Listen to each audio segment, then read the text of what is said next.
In today's lesson, we will be writing and graphing proportional relationships. In proportional relationships, x and y vary directly with each other. In other words, that means that as one increases, the other one decreases, or as one increases, the other one increases. So it has a constant rate of change. And you have of the form y equals mx. You've already seen this form before in the last video where we said y equals mx plus b. Notice there's no b here. We talked very shortly about how that was the y-intercept. In this case, m is our slope, of course, and then the y-intercept, or where it crosses the y-axis and the x-axis, it crosses at 0, 0. We're going to graph these exactly how we have been graphing them so far. So we're going to make a little table. And in our table, instead of just labeling x and y, we want to talk about what's going on in the situation. So then it helps us later do what's called interpreting the slope. And also we can interpret the y-intercept and what that means as well. So we have that the cost, y in dollars, so that's our y value, to rent X video games, and that's our X value would be our video games, is represented by the equation y equals 4x. We want to graph that and interpret the slope. So our table is X, and instead of just writing X, I'm also going to write video games.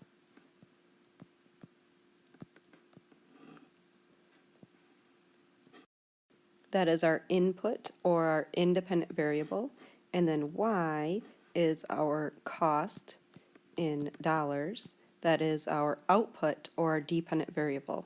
So it depends on how many video games we purchase will increase or decrease our cost. Usually we put in -2, 0, 1, and 2 is what I usually suggest for our tables, but can I have -2 video games? No. So in this case, and a lot of real world problems, not all, but a lot of real world problems, it's not going to make sense to have negative numbers. So instead, we'll just go like 0, 1, 2, and we'll do 3. So then we have at least 4 points. So then now I'm going to plug in that 0 for my x. So I'm going to go 4 times 0. So I'm kind of shortening up my table a little bit, but I'm still showing my work. And then so I'm going to go 4 times 0 is 0. If you are still needing to write the point, the ordered pair, you could make one more column and write a 0, 0 over there if you would like to, because remember it is our x value comma our y value. So you got to decide where you are at right now in making these tables. And then I'm going to go 4 times 1 is 4. Again, that point would be 1, 4.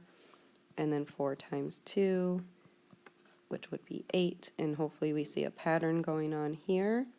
And then 4 times 3 would give us 12. And then we'd have 3, 12. Now we want to graph it, and then we'll go back and we'll interpret the slope. In our graph in a real world problem, we also want to label the x and the y-axis because that'll help us interpret or explain what's going on in the problem. So again, our x values are our video games. And maybe even write number of video games. A little bit better of a description. And our y value is our cost in dollars. And my video games, I'm just going up by ones. So of course 0 would be here. 1, 2, 3. I could even maybe skip 1 if I wanted to since there's so much room here, but this will work. And then I'm only going up to 12 here. I'm pretty sure that I have enough room. So I'm going to skip count. So this is actually 1 right here, but I'm going to write 2 here, so then I don't have to write so much. So 2, 4, 6, 8, 10, and 12. And then that gets up all my numbers.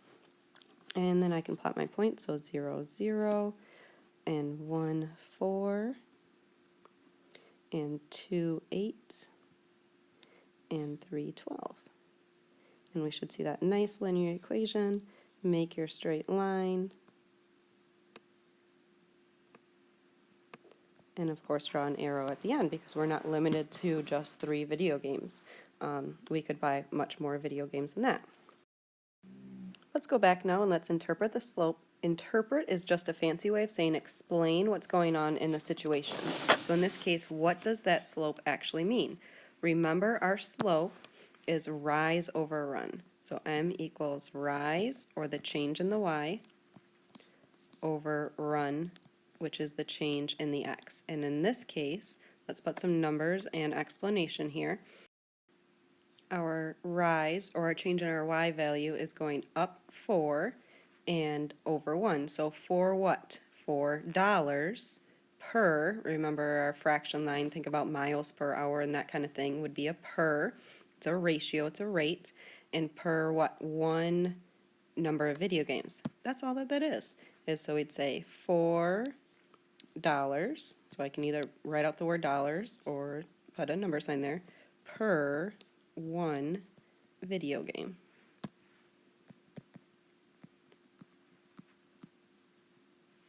And that is all in interpreting the slope means. All right, our next problem, it says the daily wage, Y, in dollars of a factory worker is proportional to the number of parts X assembled in a day. A worker who assembles 250 parts in a day earns $75. While I'm reading this, because I know there's a lot going on here, I'm going to underline wage, Y, in dollars, X parts assembled, so then I can help get a better understanding of what's going on here. I might also underline 25 parts in one day and earning $75 because that will be important as well. In letter A, it says write an equation that represents the situation. Interpret the slope. Remember, our equation is y equals mx. So we need to figure out what our m is. We should remember that our m is the change in y over the change in x. So in this case, y stands for our wage in dollars, and our x stands for parts assembled.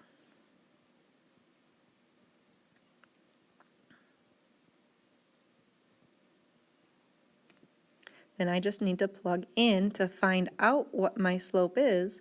I need to plug in those numbers. So what is my wage? Well, my wage is $75. That's talking about my parts. My wage is $75. So I'm going to go 75 over parts assembled, 250. And then I want to reduce that. So I could grab my calculator to reduce that. I'm thinking quarters here, so that would be 3 quarters in 75 cents. And in $2.50, there'd be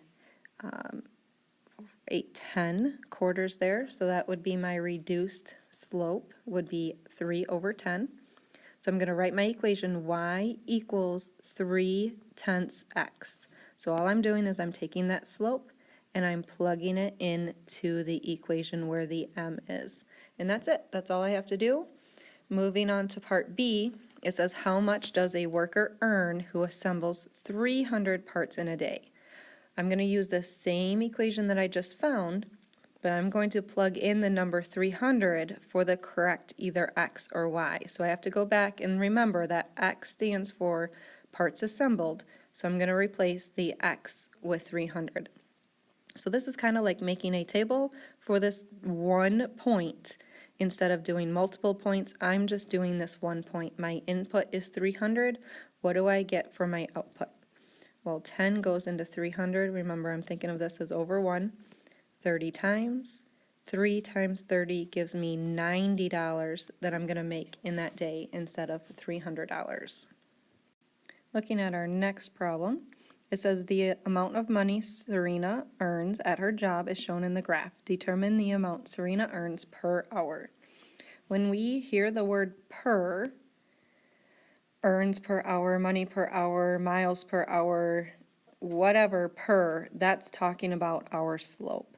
So you need to make sure that you are very clear in knowing per is talking about our slope. That way, that can help you better understand the situation, especially when we start getting into putting in our y-intercepts when we get further on along in this chapter.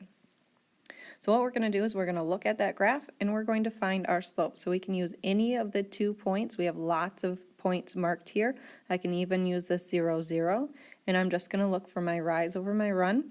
Be really careful as you are looking at the rise and the run, because you are not going up 1, 2, and over 1. This is increasing by 20, so you are going up 40 and over 4. So that is something that you need to be very careful with. So you're increasing $40. I'll even kind of think about it that way. Amount earned is our Y values, and 4 hours. And if I simplify 40 divided by 4, would be $10 per hour. In our last problem, we're going to compare two different direct variations. Looking at the problem, it says Mike spent the amount shown in the table on tokens at Farside Games. So remember, when we're doing a horizontal table, this is our X, and then our Y is going this way. So we have the number of tokens is 15, and we spent $3, or the number of tokens that we wanted was 36, and Mike spent $7.20. Then we want to, are also told that tokens at game time are 25 cents per token. So for each token, it's 25 cents. We want to know which arcade has the best price for tokens. Explain. Obviously, in these two problems, if I buy 0 tokens, it's going to cost me $0. So these are direct variations. If it is a direct variation, or if I want to test to see if it is a direct variation, if I'm given a table, I want to divide the y over the x, and that's going to give me my constant rate that is my also my slope in a direct variation. If it was not a direct variation, if I divided my y over my x each time, I would not get the same amount, because it wouldn't be starting at 0, 0. It might be starting at, say, $2 instead of $0. So in this problem, we are going to take our total cost and divide by our number of tokens. And we can pick any of the points here and divide them. So I'm going to pick the first one, and I'm going to go $3 divided by 15 tokens. And I can pull out my calculator, or I can do long division, but I want to get it so it looks like this. So I want to get it into decimal instead of a fraction, because I'm talking about money here. So it's going to cost me 20 cents per token. So which is the better deal? Well, it looks like it is Farside Games, because I'd rather spend 20 cents per token versus 25 cents per token. So answering our question, it says which arcade has the best price for tokens? Explain. We would say Farside Games, because it is 5 cents cheaper per token. Now, if you were asked if something was a direct variation, so in class we are going to be given some tables and we'll be asked if it is a direct variation. You need to check every single y divided by x and make sure that you get 20 cents each time. If you don't get 20 cents per time each time, then that means it didn't start at 0, 0, at $0 for 0 tokens, or 0 tokens for $0, I should say, and it wouldn't be a direct variation. And this one, if you do, check each one into your calculator and go 5 divided by 25 and $7.20 divided by 36, etc., you would get 20 cents each time. So keep that in mind when you're in class. All right, your last thing, don't forget your summary. Make sure that you describe us and summarize, that you don't just say that you understand this or not. And then your question is about a maple tree and comparing the growth of the maple tree to the pine tree.